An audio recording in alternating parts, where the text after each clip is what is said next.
Congrats Kanti for your success. Thank you sir. Government jobs చాలా వరకు apply చేశాను, plus అవి ట్రై చేశాను. ఓకే. నాకు దాంట్లో రాలేదు. So one of my friends suggested అని అంటే నేను బీఆర్ఎన్ సజెస్ట్ చేశాను. ఓకే. ఎట్లా ఉంది 4 months of journey with BRN? బాగుంది సార్.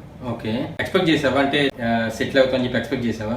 లేదు సార్. ఇక్కడ ప్రాక్టికల్ ట్రైనింగ్ ప్లస్ ప్రాసెస్ ఎలా ఉంటుందంటే 8 hours ఖచ్చితంగా మనము వర్క్ చేయాలి. డైలీ మంజు సార్ ఒక టాస్క్ ఇస్తుండు, ఆ టాస్క్ కంప్లీట్ చేసేసి మనము సబ్మిట్ చేస్తేనే ఇంకో క్లాస్కి వెళ్ళడానికి ఛాన్స్ ఉంటుంది. ఓకే.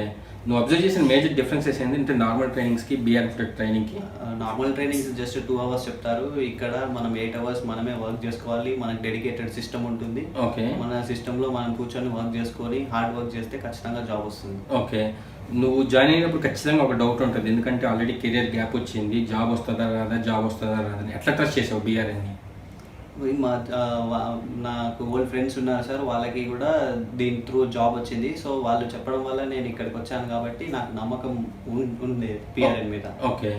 జాబ్ లేకపోతే ఇబ్బంది పడుతున్న వాళ్ళకి లేదా మంచి కెరీర్ కావాలని వాళ్ళకి నువ్వు ఇచ్చే సజెషన్ ఏంటి? ఇక్కడైతే మీరు 8 hours ప్రాక్టికల్ ట్రైనింగ్ ఖచ్చితంగా మీరు ఇక్కడే ఉండి వర్క్ చేయాలి కాబట్టి I suggest BRN. Okay. Anyways, thanks for your feedback and all the best for your future. Thank you, sir.